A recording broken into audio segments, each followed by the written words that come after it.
led by Councilman Cochran. Pledge allegiance to the flag of the United States of America and to the republic for which it stands, one nation, under God, indivisible, with liberty and justice for all. Thank you.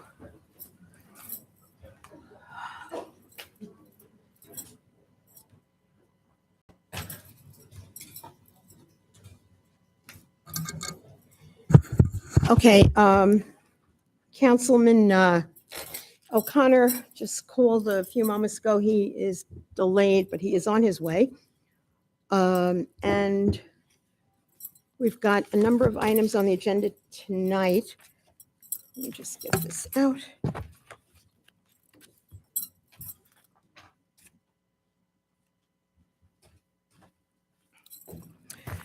Okay, we have two agenda items. The first being that the town board acceptance of the third annual action plan under the Town of Islip 2020 to 2024 consolidated strategy and plan submission for housing and community development programs. Are there any questions? Hearing none. Motion? Motion by Councilman Guardino, second by Councilman Cochran. All those in favor? Aye. Opposed? Approved. Okay, and the second agenda item is for an authorization to apply for and accept grant funding in the amount of $450,000 from the Dormitory Authority of the State of New York for the construction of a skate park at Roberto Clemente Park in Brentwood. This funding was put in place at the request of Assemblyman Phil Ramos to bridge the gap from what we had, from what the bids came in for the skate park to what we originally had funded. So we are very grateful to the Assemblyman. I'll make that motion. Do I have a second? Second. Second by Councilman Cochran. All those in favor? Aye. Opposed? Approved. Next, we have a public hearing. The first public hearing. And before we go to that, we have an agenda item, which is a decision item. We closed the public hearing at the last change of zone meeting, and I know a number of people that are in the audience here this evening are here for that particular application. And let me just pull that up. That is a decision item on TC 5392 AG MRA 33 Ragon LLC, south side of Sunrise Highway in Bayport. We received some communication just yesterday, as a matter of fact. I've shared it with planning. There are some questions that have been raised in light of that. So I'm going to make a motion to adjourn this particular item. Do I have a second? Second. Okay, we have a second by Councilwoman Mullen. All those in favor? Aye. Opposed? That item is adjourned. Okay.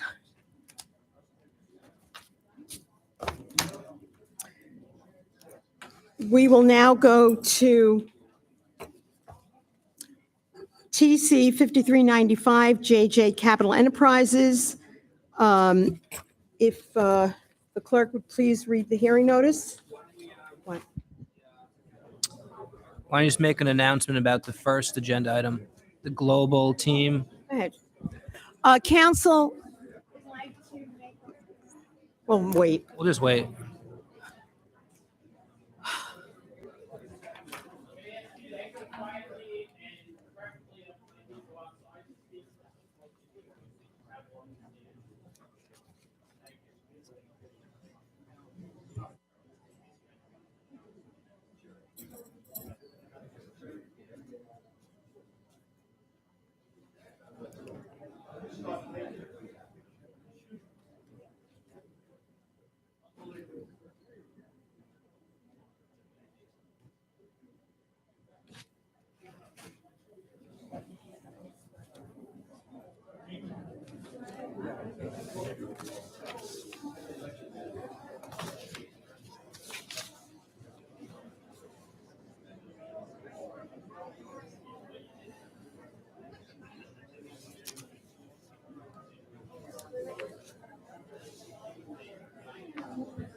Town Attorney, if you will. Yeah, with regards to the first scheduled public hearing, TC 5394, the Global Team LI LLC, it's the property at 410 Main Street in Islip, the old movie theater property. We received a request today from the applicant to adjourn that as well. Okay. Not sure if anyone's here on that, but if you are, there'll be nothing heard tonight. You're very welcome. Thanks for coming down. Okay, we will move then to TC 5395, JJ Capital Enterprises. I'd ask the clerk to please read the hearing notice. Thank you. JJ Capital Enterprises LLC, TC 5395. Applicant requests a change of zone from Industrial 1 to Industrial 2 for the outside storage of vehicles, construction equipment, and materials. Site plan modifications may be requested as part of this application. The environmental impacts will be assessed on this property located in the Brentwood School District on the southwest side of Garfield Avenue and South First Street, Bay Shore, Town of Islip, also known as 2628 Garfield Avenue. The meeting will also be live streamed over the internet. Town Board, Town of Islip, Olga Murray, Town Clerk. Thank you. And I see the applicant's ready to go, so please proceed. Thank you. Good evening to the board. My name is Joseph Clemens, a partner within the firm German and Clemens Architecture PC, located at 3275 Veterans Memorial Highway, Suite B11, Ronkonkoma, New York, 11779. I'm speaking to you this evening in regards to the 5.808 acre parcel situated on the south side of First Street, a through lot which has frontage on both Garfield Avenue and Cleveland Avenue with a property address of 26-28 Garfield Avenue.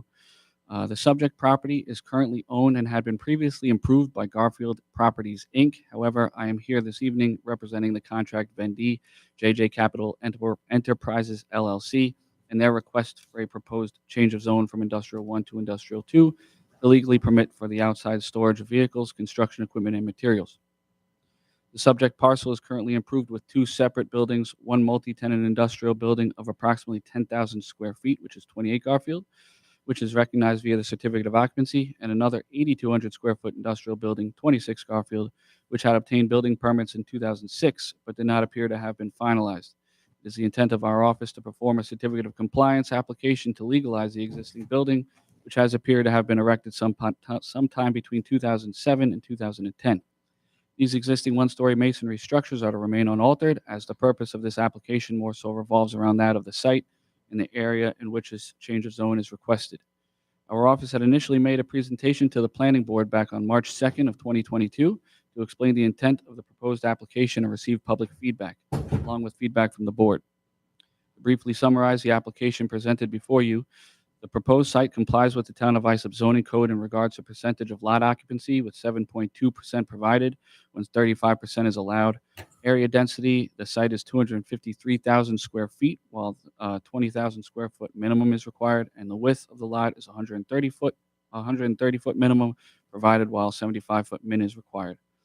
The outdoor storage proposed, as indicated on the plan, also complies with the zoning criteria for Industrial 2, as none of the uses indicated are prohibited per Section 68-355. These would include the storage of construction equipment, materials, fencing material, as well as automobile, truck, and bus parking. These uses would be consistent with that of the surrounding area.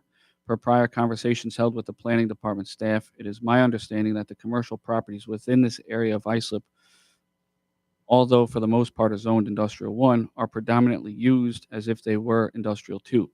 Reviewing the town of Islip zoning map, there are indeed a few properties within close proximity that are spot zoned Industrial 2 as well, one of which just around the corner.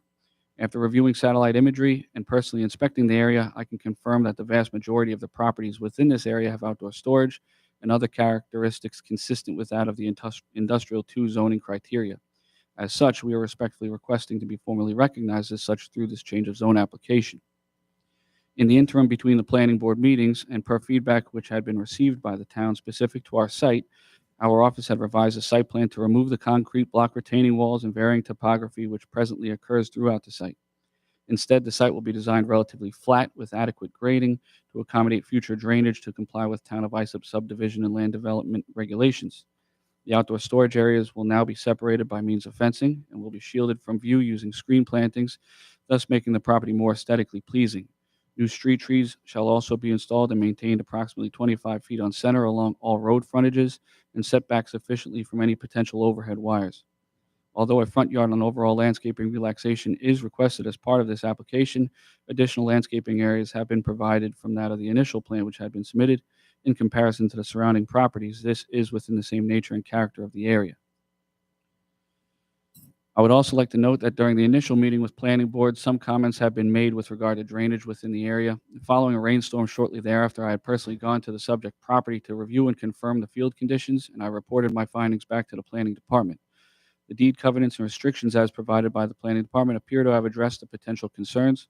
Subsequently, we have obtained planning board approval on May 25th, allowing us to proceed and appear here before you. Our office and the client have been cooperating with the planning department staff to provide a site which everyone would be satisfied. As you can hopefully see, the client simply wishes to establish and maintain a property which conforms to the town of Islip requirements while providing something which contextually fits in with the surrounding area. Again, the subject site is already an improvement from some of the other local properties, and with the additional improvements proposed, will become a further benefit to the community and enhance the overall aesthetic. So you are aware, my clients have been provided with draft deed covenants and restrictions from the planning department prior to this town board hearing. The client was in agreement with the conditions set forth and as such had promptly executed them for submission to the planning department for their records. As such, we would respectfully request that you grant this change of zone so that my clients can occupy the site as intended and can continue to be a pleasant neighbor while also enhancing the Bayshore community. I thank you for your time, and I'd be happy to answer any questions which you may have. Thank you. Are there any questions or comments for the applicant at this point? Okay, we'll hear from the department then.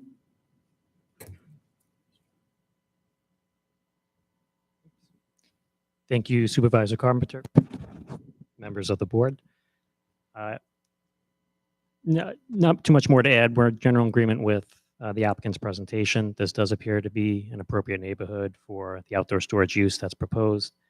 The applicant will be adding landscaping along the street frontages and addressing the drainage, which were the primary concerns raised at the planning board hearing.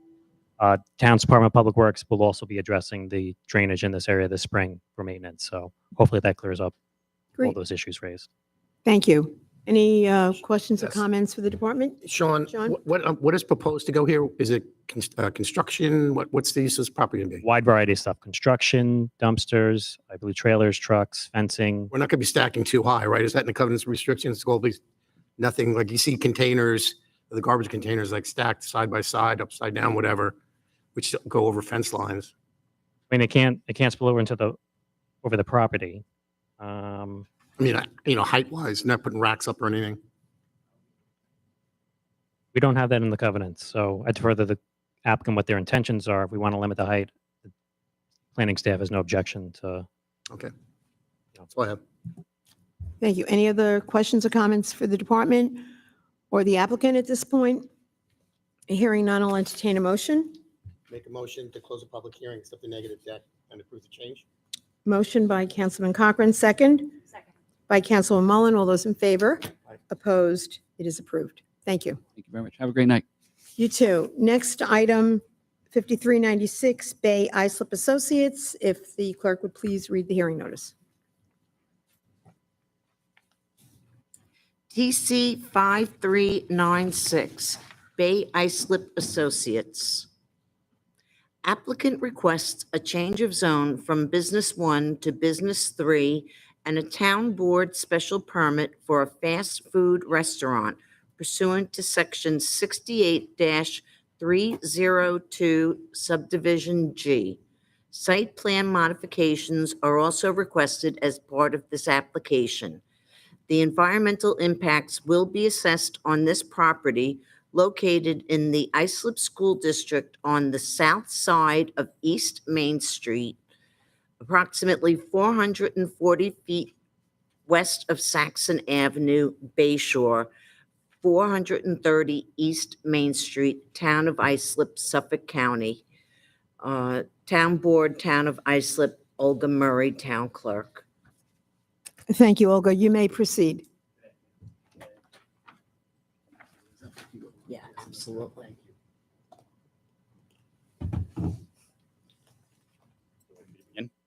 Certainly. Good evening or good afternoon, I guess. As a carpenter, members of the board, my name is Anthony Guardino. I'm a partner with the law firm of Farrell Fritz in Hauppauge, New York, where I represent the applicant Bay Islip Associates. I also have with me today Alex Holloman from Bowler Engineering and Ethan Shikowski from Atlantic Traffic and Design. Carrie and Valentine Bowler from Bay Islip Associates are also in the audience in case there are any questions. Essentially, my client, as was just stated, is seeking a change of zone from B1 to B3 for about a 30,000 square foot portion of its shopping center, which is located on the south side of Montauk Highway in Bayshore, as well as the special permit that was referenced for the fast food restaurant, so that they could reoccupy the vacant bank space with a Starbucks.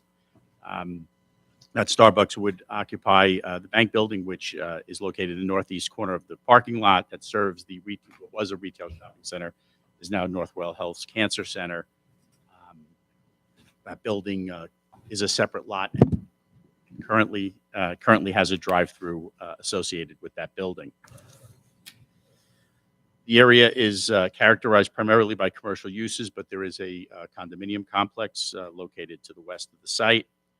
The parcel is about 7 acres in size. The Starbucks would be a one-story building, 2,890 square feet, with a single drive-through, a total of 58 seats. That would be 48 indoor seats, 16 outdoor seats. And the drive-through would be accessed by a queuing lane that can easily accommodate at least 12 cars. Although not anticipated to ever be needed, the configuration of the site plan also allows for an additional 8 cars to be added to the queue without impacting the site's internal circulation. So you could fit a total of up to 20 cars, could accommodate a total of up to 20 cars. I personally think it's inconceivable that somebody would wait 20 cars to get a cup of coffee because they can go into the Starbucks and pick it up, I believe, more quickly. And also I would point out that the Starbucks app, which I do use, and works very well. You can actually order the coffee, pay for the coffee, and just walk in the store. It's actually sitting there, and you walk out. So, on balance, either wait 20 cars or just walk in. It seems that I think people would walk in, and that helps to diminish some of the drive-through queuing. The center will have a total of 355 parking spaces to accommodate the Starbucks and all of the other uses in the center, which is more than sufficient for the various uses. And Ethan's here, and he can talk about that. We believe that the Starbucks parcel represents an appropriate reuse of an existing vacant building, which is located at the entrance of the shopping center. It will also significantly enhance the appearance of the center by adding a new architecturally attractive restaurant surrounded by extensive landscaping and more green space than is there today. The condominium complex, which is located to the west of the site, but it is separated by a Wixa Creek. It is well screened by mature vegetation, and none of that vegetation will be impacted by the proposed Starbucks. In addition, I would point out that the complex's tennis courts are closest to the Starbucks, and the closest residence is located about 150 feet away from the building and nearly 200 feet away from the drive-through window itself. Given the site's proximity to South Shore Hospital, the Starbucks is anticipated to be open till 11 p.m. Deliveries would typically occur daily at times that do not conflict with peak business hours, and refuse pickup would be determined in coordination with the landlord, so we can control that. As you probably know, back in May, the planning board voted to recommend that the town board approve the change of zone and grant certain site plan modifications, and it granted certain site plan modifications, subject to certain covenants or restrictions that my client finds to be acceptable. And I would point out that the approval and recommendation by the planning board was made only after my client agreed to make certain modifications to the plan that the planning board had requested. One was to relocate the dumpster away from the wetland buffer area. The second was to install curbing along the west side of the drive-through to prohibit cars that enter the western portion of the site from cutting the line, the drive-through line. And then lastly, to install a 6-foot-high vinyl fence along the west side of the site to mitigate any noise and visual impacts. The traffic engineer for the town reviewed the site plan and the report that was submitted, and it supports the proposed modifications, including the proposal, which is to convert the western curb cut from right now a full operation curb cut to just an entering only curb cut. And we believe that the site is appropriate for B3 zoning because it is located along Montauk Highway, which of course is heavily traveled state highway. There is B3 zoning directly across the street, and the nearest residential use is located a significant distance away and is, as I mentioned, separated by a creek, a wetland buffer, a 75-foot wide natural buffer that is made up of mature and healthy trees. And of course, the fence will be installed at the request of the planning board. That's essentially my presentation. If the board wants to hear from the site engineers, or if you get to already, I think we're good at this point. Does anyone from the board have any questions, or we'll wait and hear from the department? And then we do have some speakers. thanks so much.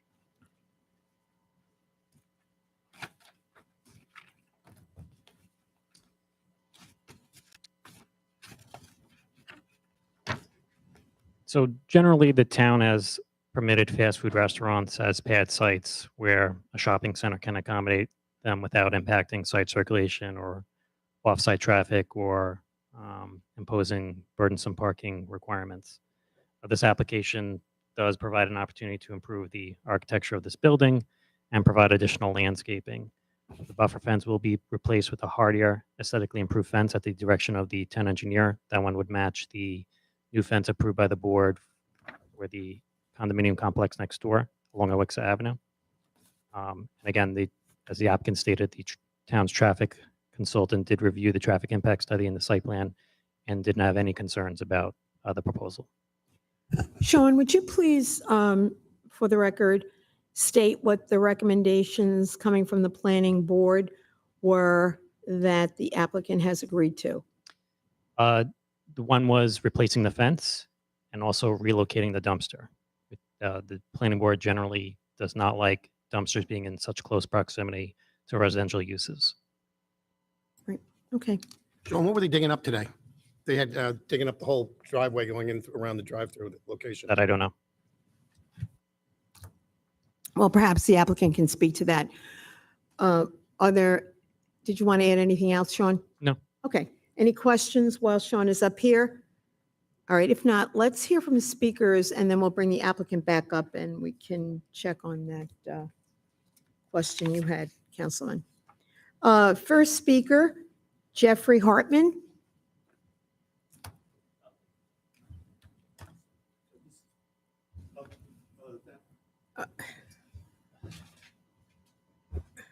Thank you. That wasn't originally part of my presentation, but that basically shows the. Before you supposed- begin, sir, if you could I'm just, sorry, for my the name is record, your Jeffrey name and Hartman. address. Jeffrey Hartman, I'm at 41 Lakeside Lane. I'm the former director of the Huntington Department of Engineering, Building and Housing, and I'm a licensed professional engineer in the state of New York. The pictures that I just sent over to the board was to emphasize the fact that any landscape buffering that we have between Starbucks and Windermere Pond condominium is only deciduous, and as a result, in the winter, the trees and all the other supposed buffers that were talked about as good landscaping is not good landscaping. There's not one evergreen tree between our property and the property located directly to the east of us, which is under discussion today. The applicant requires a change of zone from a business 1 to a business 3, since a fast food drive-through adjacent to a residential zone is not permitted in a business 1 zone.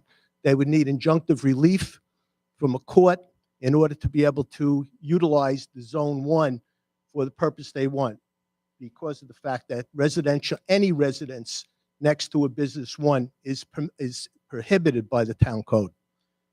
This business 3 rezone would be the only business 3 zone sharing a property line with a PLP zone, which is a historic zone, Windermere zone in the town of Islip. There are, I think, about 5 other or 6 other PRP zones in the town of PLP zones in the town of Islip, in the total town of Islip. It's a big town. The applicant has not presented testimony by a real estate expert that this change of zone will or will not have a detrimental financial impact on surrounding and specifically our property. Therefore, even though we had asked that the planning board and the planning department request this of the applicant, and he did not want to do it. Therefore, I respectfully request that before the applicant's request for this change of zone be considered by the town board, the following be stipulated by resolution of the town board. Starbucks or any like fast food establishment with a drive-through be allowed to operate without liquor sold or consumed on the premises. Otherwise, only business zone 1 uses be allowed. That's because business 2 zones are allowed from a business 3 zone. Anything within a business 2 and a business 3 is allowed, which are much more intensified uses. Establish an evergreen buffer between Starbucks and Windermere HOA acceptable to Windermere Pond community, consisting of a series of 30 8-foot-high leyland cypresses, 4 feet on center, placed on a 2-foot-high berm or equal. That's probably about $5,000 to $6,000 worth of landscaping that we'd be looking at. Let me just finish. Fence off outside seating, eating areas with locking gate to prevent loitering after closing, and provide a visual screen on the west side of the outside dining area, which we know there are some undesirables that hang around that particular area, and we're concerned about overnight sleeping and loitering. Also, as far as the site plan, which I was If you could please wrap up. Yeah. Thank you. As far as the site plan is concerned, there's nothing labeled on the site plan which you can read what exactly each element in the site plan means. There's no legend on the site plan. So, and also one thing I discussed with Sean Cogan, that we think that the curbing between the drive-through lane and the queuing lane should be extended a little further south if this goes through, because the actual speaker where the actual order is made is still accessible right now with the current plan. To be able to Okay. Got it. get into, and that's going to back up on Montauk Highway. Thank you so much. Next speaker, Seth Berkman.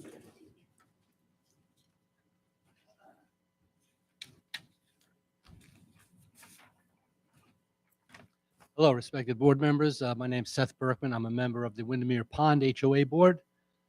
I'm a little nervous. I don't speak the language. Oh, relax. Okay, thank you. We don't either. They All right. do. We don't. Okay. So I have a few questions that maybe the applicant can answer before going forward. Addressing Mr. Hartman's expressed concern about going from zone 1 to zone 3. We are concerned that if Starbucks were to bail out in 3 years, a wing place serving beer might jump in there, and we'd like some assurance that they're going to stick around for the long term if we make a decision to go forward, and we're not going to have a place with liquor in our backyard. 200 feet away is less than the length of a football field, so that's not a whole lot of room. With regard to the traffic, we're concerned because we have a Taco Bell up the road. The traffic backs up a quarter mile down the road. Until 2 a.m. 20 cars, I don't know. I've been to the Starbucks in Farmingdale by the movie theater, and there's a whole lot of cars waiting to get their fix. So it sounds good, and I don't know there's even another place to take that, but it is a concern. And again, if another place moves in there, we certainly don't want traffic backing up in front of our facility. Down the road, there's a Starbucks in Islip. They close at 9:30 at night, right by the high school. we're well aware that the high school kids know when they close and when the new one's opening up. Nothing against high school. I got kids of my own. But a place to congregate at night is a place to congregate at night. And like I said, 200 yards is not a whole lot of distance. So if 11 o'clock doesn't work and the community has to say it's, whenever, July, whatever the summer months are, that it's unacceptable, will they rethink and pull back the hours if requested? I'm a softball player. I played in a lot of games throughout the Long Island, and I know that around communities there are light restrictions. If they're lighting up a place for outdoor dining, can we be assured nothing's pointing over the creek at us? And I think I still have 52 seconds, so a long thank you. Thank you so much. Thank you. Okay, why doesn't the applicant come back up and answer some of these things that were raised? The evergreen buffer in particular. I know that Sean can probably speak to the lighting issue because we do have that in town code. But if you would please come forward, sir.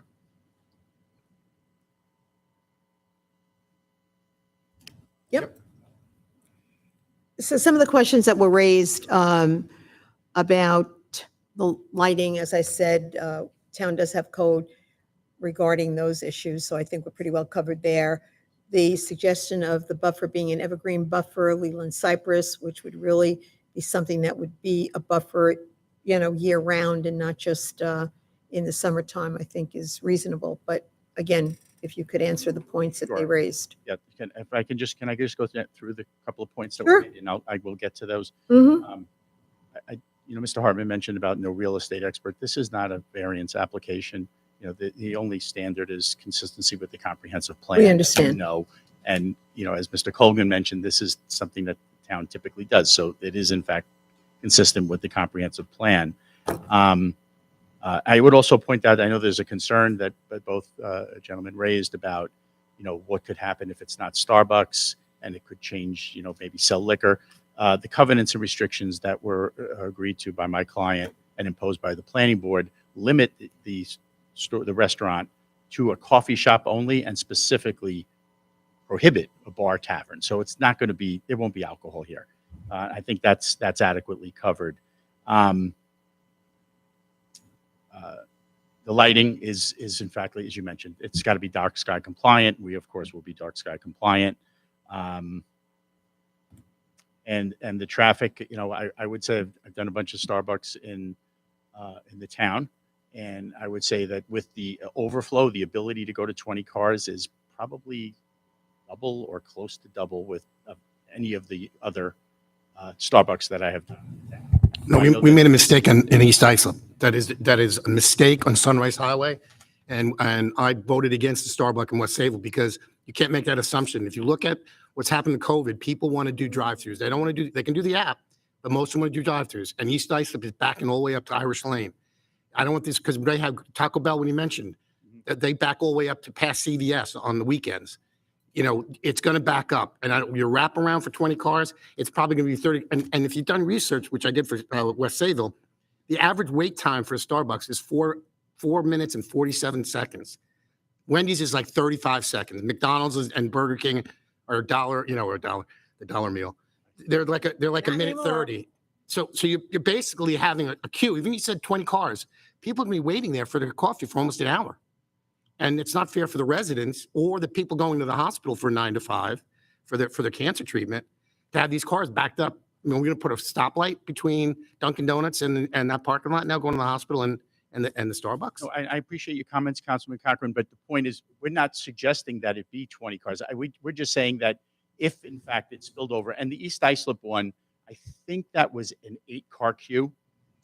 And then of course it wraps around. I believe it was 8 because I actually did that one. This is 12 minimum. And then there's still this ability to go another 8 cars. I don't think it will be 20. And like I said, I just can't imagine somebody would wait that long, even at 4 minutes times 20. You're right. They're going to wait an hour. Who's going to wait an hour for a cup of coffee? Do it in East Islip. And I'm worried about the one in West Sayville. That's why I voted against it, just because this queuing and now you're seeing like McDonald's and Wendy's doing the dual queuing because of this pandemic. People don't want to get out of the cars. And again, you know, this has been a quiet bank for all the years, since I'm living in Bay Shore, 62 years. It was nothing. Yeah, it will be different than a bank. I would acknowledge that. But like I said, I think that the queuing is more than adequate. Because like I said, I don't think you're going to get to the 20. I don't know if there was anything else here. I know there was the mention, I guess, of the planting of evergreens. The problem is on our side of the property, there's no room to plant evergreens. It is not a heck of a lot of room because we have a wetland buffer that's controlled by the DEC. The DEC was pretty clear when we spoke to them. That's where they wanted the dumpster out of there. They don't want the buffer disturbed. It's a natural buffer. So that's kind of the dilemma. I don't think there's an issue necessarily whether you add a couple of evergreens or not. It's like, where do they go is what the problem is. Where they go to be effective. And that's the dilemma. I would venture to guess that with a lot of creativity, you could probably find a spot for some evergreens, but that's just me. Well, Councilman, I wanted you to complete your remarks before I I am done. I was just curious because I was speaking to someone there when there was a request for evergreens. Did I hear 30 evergreens? I just don't think we're going to find a place for 30. So, well, I'm not suggesting that it be 30, but at the proposed, I mean, again, I didn't do the proposal, but I think he said the proposed cost was $5,000 to $6,000. Seems de minimis for an applicant to be neighborly and invest $5,000 to $6,000 and be a good neighbor. May I see those photos, please, that were handed up to us, Councilwoman? you have. No, it was only one set. Yeah. Thank you. Mhm. So these were photos that were presented by one of the neighbors. I'm sorry, I forgot his name, the first speaker. I'd ask you to take a look at them. I haven't seen them if I could. Yeah, that's why I'm showing them to you.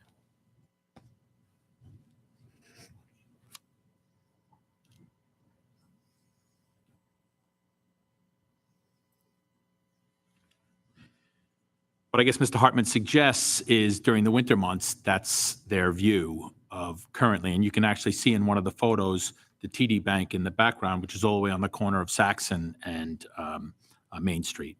So I understand that when I went through the briefing with Mr. Colgan, that there is, with respect to this application, and I apologize if I'm misstating it, there is a required buffer. And is it 25 or 30 feet?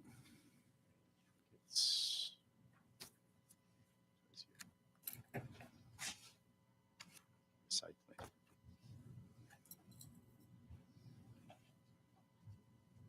There's a wetland, a DEC buffer there. I understood that. Freshwater wetland. Yep, you definitely made that clear. So that would be part of the buffer, but there is. Variable. It varies because it follows the creek. I guess to ask the question a little bit of a different way, a little open-ended, as opposed to leading, is there a landscape plan that has been submitted with this application? No. Could one be prepared for the board if one were requested? Yes. Of course. Okay, thank you. Now, the issue of the alcohol, liquor, I think you addressed very nicely, Counselor, when you talked about the idea that the covenants and restrictions limited this use to a coffee shop. Similarly to the application that we dealt with in West Sayville that Councilman Cochran spoke of, that application is limited use to a coffee shop so that it couldn't be a Taco Bell or some use that had an alcohol or liquor consumption associated with it. So the covenant restricts it. And I'm sure, as we'll see maybe later tonight, in lifting some covenants with prior applications, these covenants can exist for 20, 30, 40, 50 years. And in fact, any owner who comes in subsequent to that has to come in and address those covenants if they intend to change any sort of use. You understand that. And I know I'm going through this exercise so that the folks sitting behind you understand that.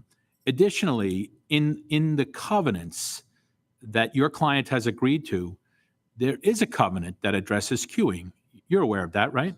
And I don't know if the folks behind you are aware of it, but because we have seen queuing as an issue, we have asked applicants that run drive-throughs to agree to a covenant that says if our planning board receives written complaints about the queuing, we can put the owner or occupant on notice and give them 30 days to cure that. And if they don't, the town board, as of right, can remove the drive-through. You understand that that covenant exists and your client has agreed to it. Yes. All right, I'm not sure the folks behind you understand that. Okay. And I think the lighting concerns, I think Sean will address in his remarks.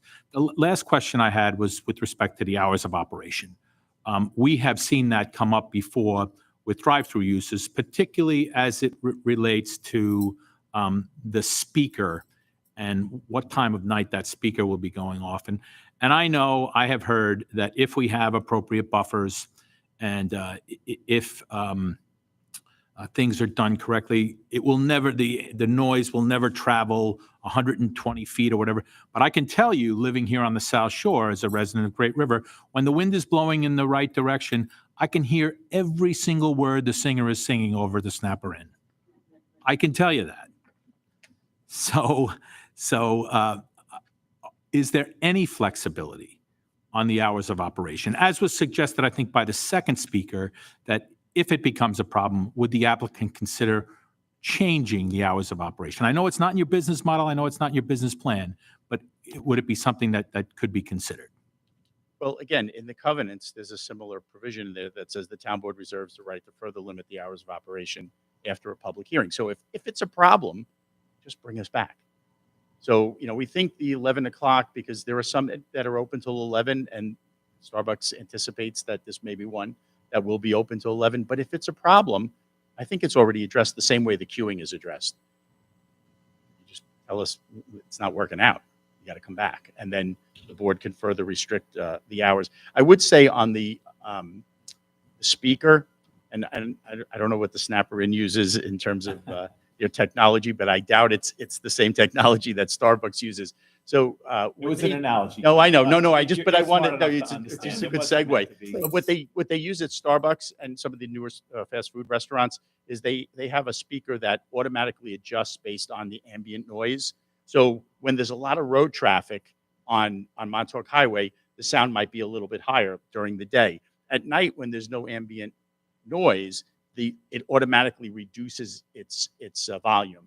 So we don't think that's going to be a problem because of that technology.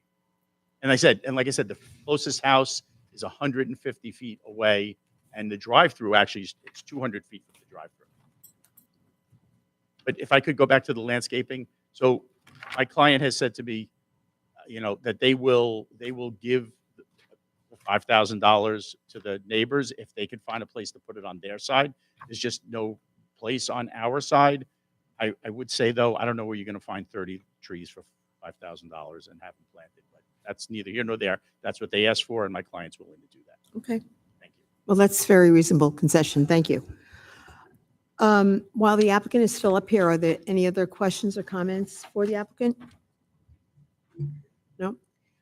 I just had a question about Sure.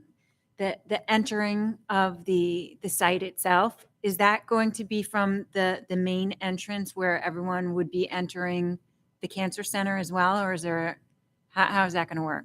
Well, there's a main entrance. Mm-hmm. Cars to come in, they make a right, and then they could get onto the queuing line. Or the western curb cut is only going to be an entrance only. It can't go in and out. You can't go out. Okay. You could enter. They could go around the building. And because remember, the curb cut doesn't just serve the Starbucks, it actually serves the rest of the center. So, but a car could go around the back of the Starbucks and then come around and then jump onto the line. So it that's going to be helps a right turn only from Montauk Highway headed west to enter that west curb cut?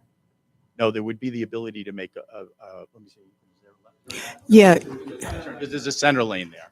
So you have the ability to make a left end and a right in. But it would be entering only. Okay. So you can't exit the west. Right. Right. Yeah. That's the restriction. Yeah, that's kind of tight there, and that's probably a very good. I've driven through there a number of times in the last month or so, kind of trying to get a feel for the site, and that entrance certainly is a little tight. And having people come out of there and trying to make a left-hand turn, I think, would be a recipe for disaster. So that's a very good recommendation, and happy to hear that you're willing to do that. Right. And you asked me about somebody asked about why it was closed off, the curb cut. Oh, It was there John today had as asked, well. yeah. Yeah, there was a new water main that was put in. Okay, thank you. I noticed. Yeah, it was a lot of I go by all the activity. time. A lot of Covered that activity. too today. Yeah. All right, are there any other questions or comments for the applicant? Hearing none, I would entertain a motion.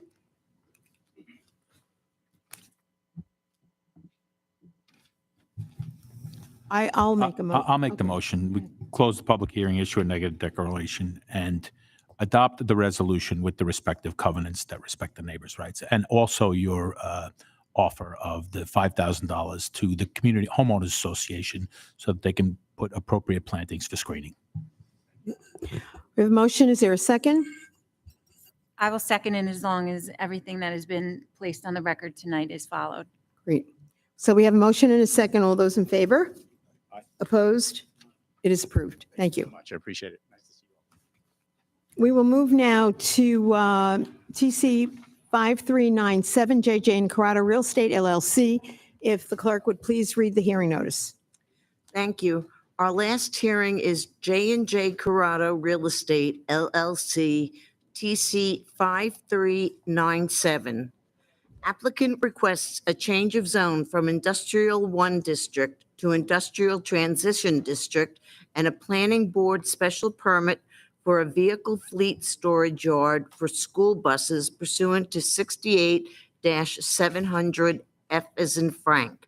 Site plan modifications may be requested as part of this application.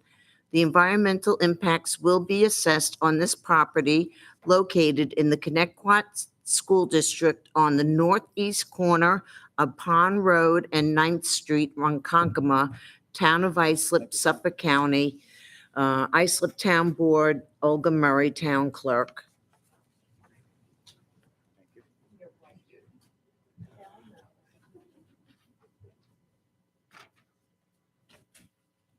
Good evening, Madam Supervisor, members of the board, appearing on behalf of the applicant, Eugene L. DiNicola, 200 Railroad Avenue, Sayville, New York. I have submitted some exhibits for the board to follow my presentation. The applicant is requesting a change of zone from Industrial 1 to Industrial Transition District and a special permit for fleet vehicle storage, which is a planning board special permit pursuant to 68-700F. Now, the subject premise is located in the heavily industrial district, and if you look at the second exhibit in the package, you'll see where the premises are located and the amount of industrial buildings surrounding the area that is in a residential use to be seen. The subject parcel is currently vacant, as indicated on the first exhibit in your package. It is zoned Industrial 1 as indicated. The site is 2.80 acres with a width on Pond Road of 240 feet to a depth of 508 feet. The applicant proposes to develop the use and occupy the subject parcel for outdoor parking and maintenance of fleet storage yard for school buses and vans. The applicant will pave the site and construct a 2,390 square foot dispatch building. And the elevations of that building are the fourth exhibit in your package, or the last one in the back. It will permit the outdoor parking of 221 vehicles, which will include 108 vans and 12 buses. The building will have a dispatch area, offices, driver break room, bathrooms, and indoor parking for the road service vehicle. The subject site will contain 22.8% of landscaping, or 27,880 square feet. And the front yard will contain 12.5%, or 15,238 square foot of landscape area. The site will have its curb cut ingress and egress from Pond Road. Now, although the applicant will landscape the area along Pond Road, complete screening for the site as set forth in the ordinance for school buses cannot be effected due to the Department of Homeland Security regulations, which considers school buses a soft target, and therefore visibility from the roadway is required to permit local law enforcement authorities to be able to observe the parked buses. There is a need for the proposed use as Suffolk Transportation Service. That'll be the operator of the premises. Although J&J Corrado Real Estate is the owner, it is Suffolk Transportation Service that will be operating the premises. And they have contracts with AHRC, Maryhaven, Long Island Head Injury, and school districts. Bauman went out of business, and Suffolk Transportation took over their contracts. Suffolk Transportation Service, the school bus division, has been in business for over 65 years. and is, as we know, a provider of school bus transportation. The Public Transportation Division, which is Suffolk Bus Corp., has also been in business for 65 years. They operate over 1,600 school buses, and the Public Transit Division over 273 buses. Suffolk Transportation employs over 2,800 employees, transports over 50,000 school children and 10,000 public transit passengers each day. The Planning Board, by resolution dated May 4, 2022, recommended grant to this town board for the change of zone. Covenants and restrictions have been agreed to with the planning staff and will be recorded in Suffolk County Clerk's office.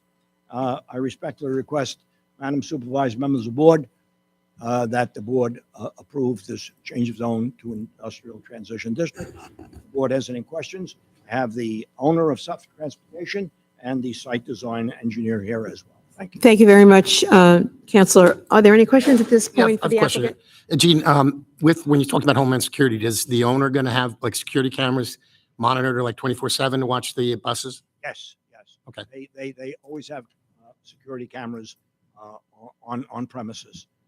So yes, there are even more security provisions that they adhere to. Thank you.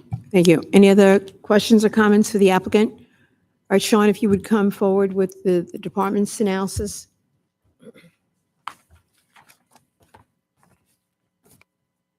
Thank you. As always, Mr. DiNicola is very thorough, so I won't add too much more. Very. We agree this is an appropriate location for this use. You'll see outdoor storage and other fleet storage yards such as this throughout the area. The conceptual site plan does exceed landscaping requirements and meets the parking requirements. We've never really seen an issue with any of these issues. So Great. given that's cleaning up a derelict site, the department is in support of this application. Thank you so much. Appreciate it. Any questions or comments for the department? Hearing none, I'll entertain a motion. I make a motion. Go ahead.